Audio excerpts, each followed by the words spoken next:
You're listening to the HR Mixtape, your podcast with the perfect mix of practical advice, thought-provoking interviews, and stories that just hit different so that work doesn't have to feel, well, like work. Now, your host, Shari Simpson. Joining me today is Louis Lessig, Labor and Employment Litigator from Brown and Connery, LLP. He frequently speaks on compliance, workplace investigations, and best practices to mitigate organizational risk. Louis's legal practice emphasizes guiding organizations through challenging employment and labor relations issues. Louis, thank you so much for sitting down with me again, coming to the podcast and spending time chatting with me. I'm so thrilled to be here, Shari. Thank you so much. I love having you. I really do. There are very few lawyers I have met in my life who are you and Kelly Dobbs Bunting. I don't know if you know her. Both of you just have this energy I've never seen out of lawyers before, and it's very, very approachable, so I really appreciate it. Thank you. So I want to talk today kind of about a whole bunch of different stuff, but I want to start with, what are some of the top HR-related legal risks that organizations commonly underestimate? So I think the biggest one that we're seeing right now is the whole question around retaliation. And the fact is that because it is either in every single employment law, or if it's not in the employment law, then somebody filed an amendment and it's now required as part of that law. But the problem is that it's emotionally based. And so what happens is people react and they don't think through what they're doing. It's like a knee-jerk reaction. The problem is that it's costly, and it's never a small number. The EEOC's been talking about it for like a decade, and we continue to have problems there.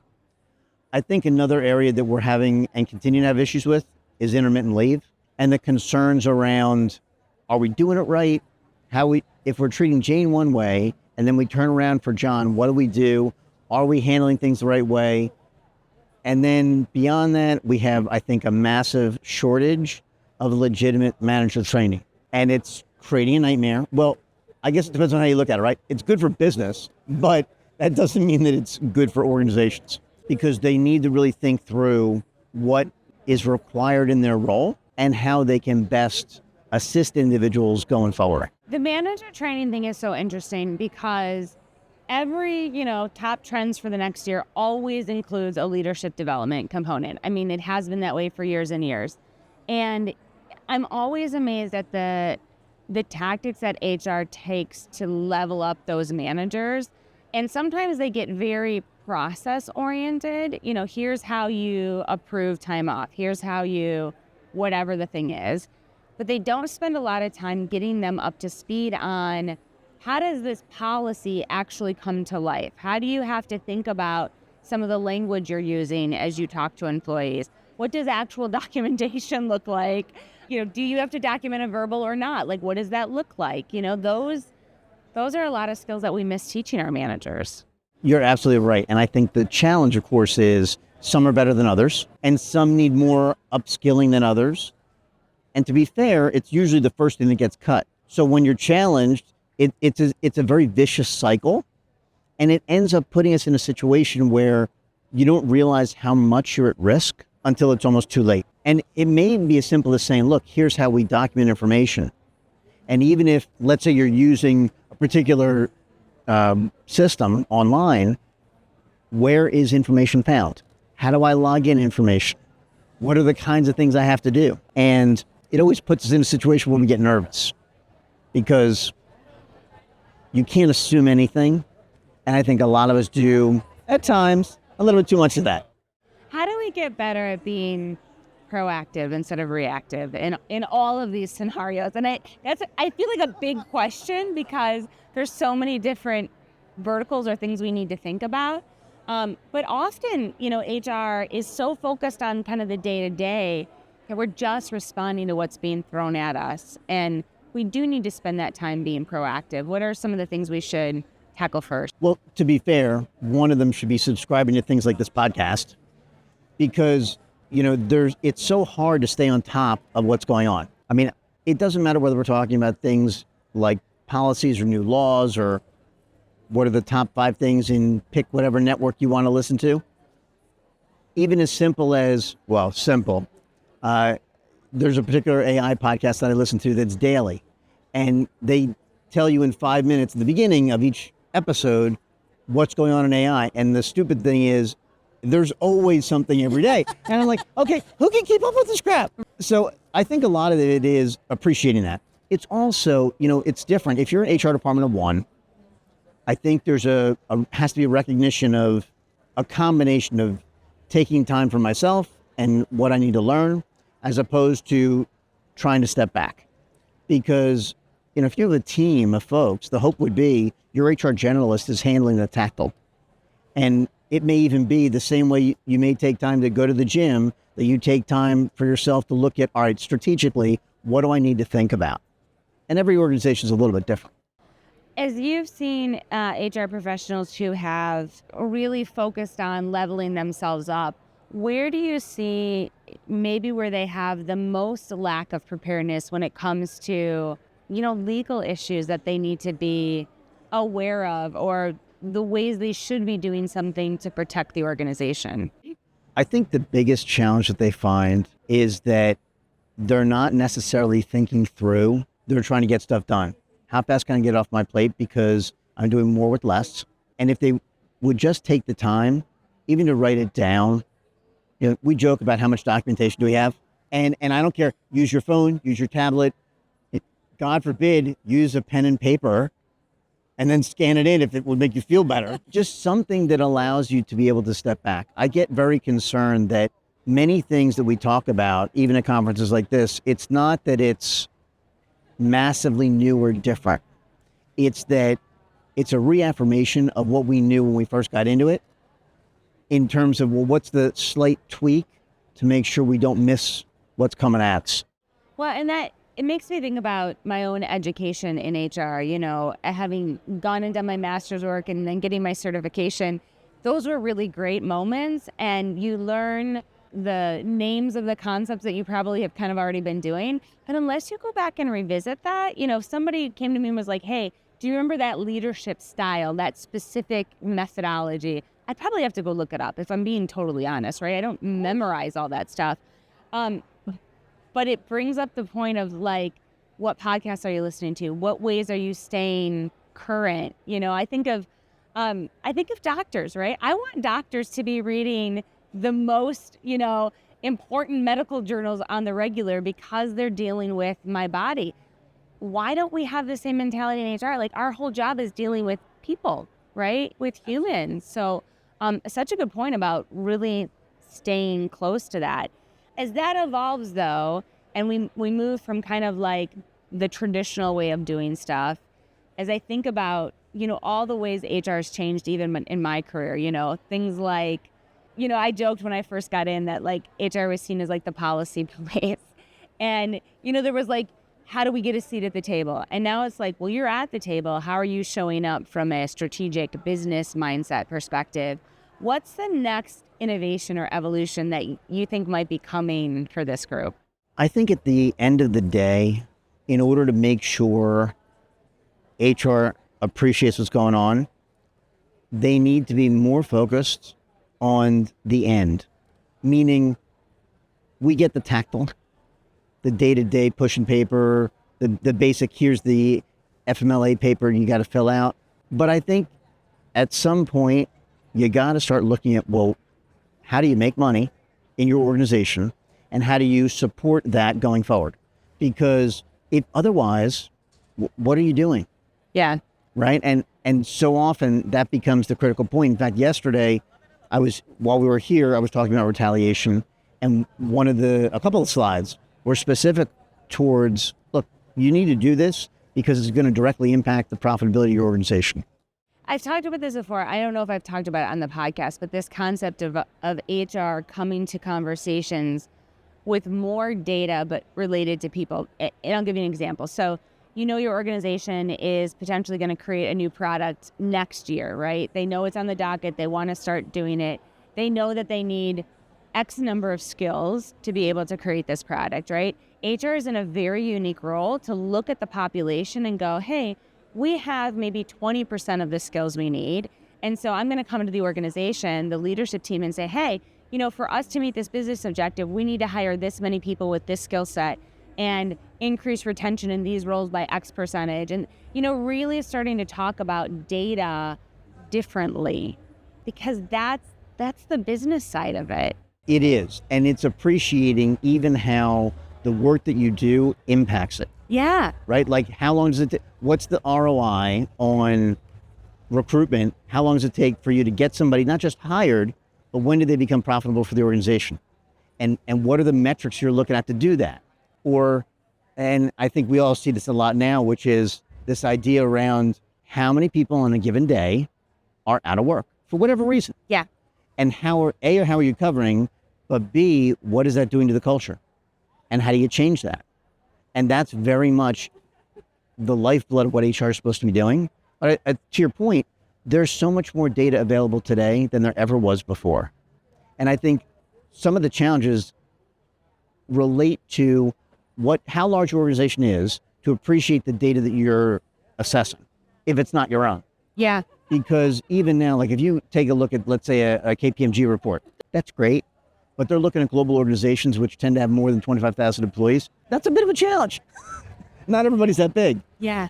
So it makes life interesting, but I also think that with a lot of systems, there is so much more data available, and the way in which you manipulate that data, that drives right into my world.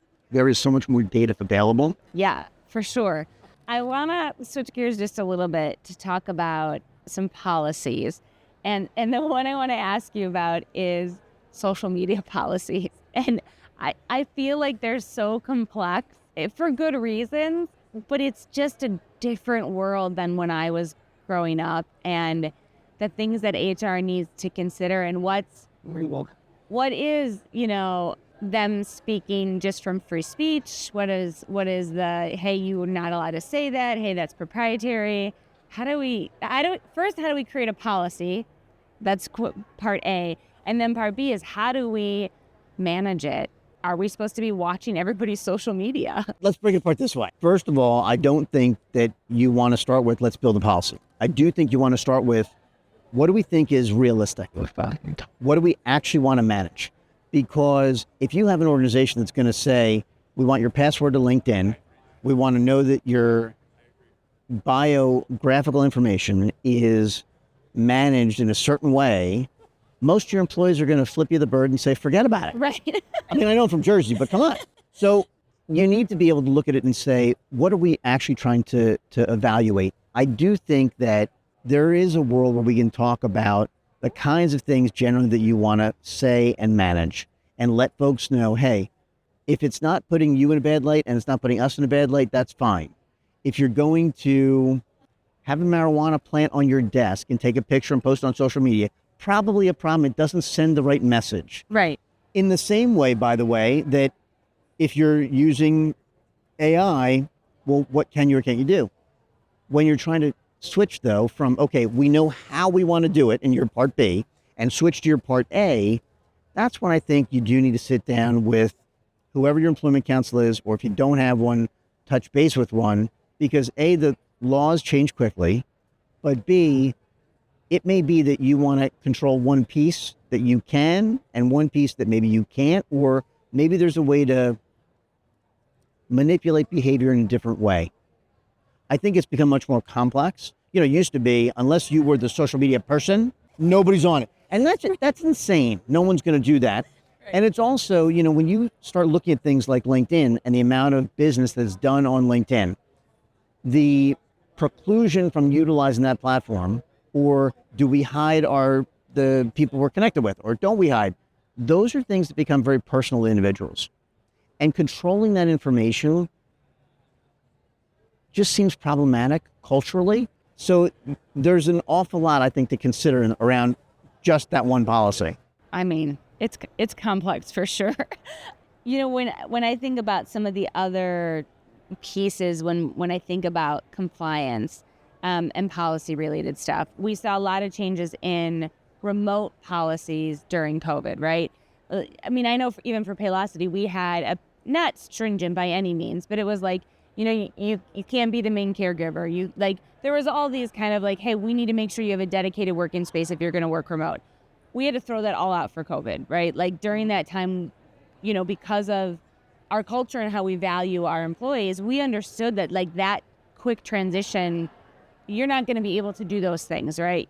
You're having to manage that. But now we're several years away from that. Those policies have changed. We're seeing a lot of return to office stuff, but that hybrid environment is more prevalent than it was before. And so what are some of the things that we should be thinking about when we want to create these remote policies?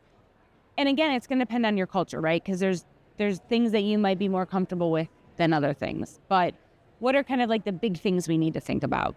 You definitely need to start off by thinking about how much face time do you believe is required and why. If you can't explain to your employees why they've got to be in the office, it's not going to fly. The idea of, I want to be able to come out of my office and walk down the hall and talk to a person, God forbid, there is value to that. I think we also found that in COVID, right? You can Zoom, fantastic, but at the same time, having even the two of us sitting here now, we couldn't do that. Yeah. And I think we all crave that. So there needs to be a balance and an understanding of probably the larger question in terms of what roles are we specifically talking about and what are we trying to drive? Are there reasons to have people, let's say maybe it's a 3 and a 2, and in terms of the 3 days that you're in, presumptively people want to be in Tuesday, Wednesday, Thursday, and out Monday, Friday, so they can have allegedly a longer weekend. What does that do to work? How are you gauging that work? And at the same time, well, do we need to flex those days? Do we need to make sure that there's physically a body here? Look at SHRM. SHRM currently, Mondays and Fridays, people work remote. Even when I had the opportunity to be on the Mac, we had gone into, I think we went like on a Sunday, and it was like there's Sunday, Monday, Tuesday. Well, Monday they had to get a special dispensation to open the building to have us in there. Like that's the kind of stuff you start to look at. Well, all right, maybe there's a reason because you can change the HVAC and whatnot, or maybe it's no, we need a physical presence every day for our clients. And so a lot of that I think is going to depend on the industry that you're in. So many of us, I know so many people right now, they're like, well, I'd love to find a job that's fully remote. And to me, I cringe at that. Like, I want to be in. So some of it is looking at where you're located. Some of it is, I think, a reality around what can happen. But I think we also have to caution folks, particularly in HR that are dealing with the C-suite, to say, listen, we can decide we want everybody back, or we can be hybrid, or however you want to structure it. But we still need to be flexible. There's a level of need, and whether we're talking about the ADA or we're talking about whatever state or local law applies, we still need to be able to work that out, even if we've got this, hey, we're going to shift, this is the new way we're going to operate. It's fascinating. It really is, all the complexities that we have to deal with.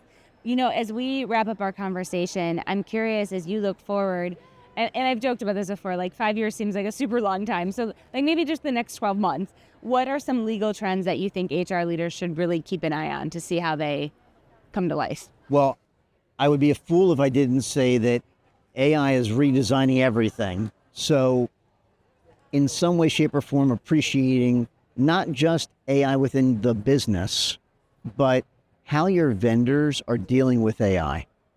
And I think that when you look at the case that Workday is currently dealing with here in California, that's going to drive a lot. And where are the liabilities? Make sure if in HR, you don't necessarily read the contract. You may send that to legal or to somebody else, but whoever you send it to needs to appreciate the employment law aspect of those concerns. And that's one area.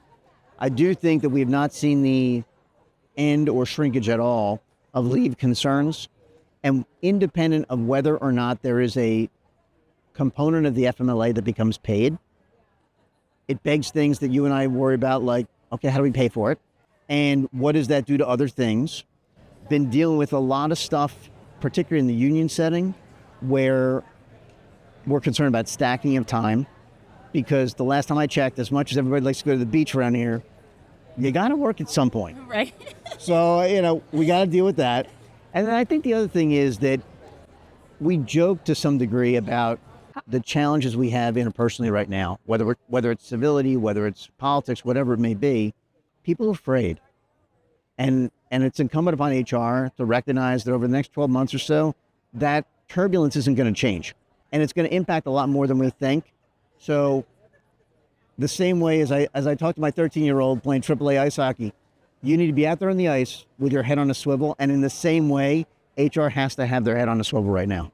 Such a good analogy. I love that. Well, Louis, as always, it was great having you on the podcast today. Always a pleasure, Shari. Thank you so much for having me. I hope you enjoyed today's episode. You can find show notes and links at thehrmixtape.com. Come back often and please subscribe, rate, and review.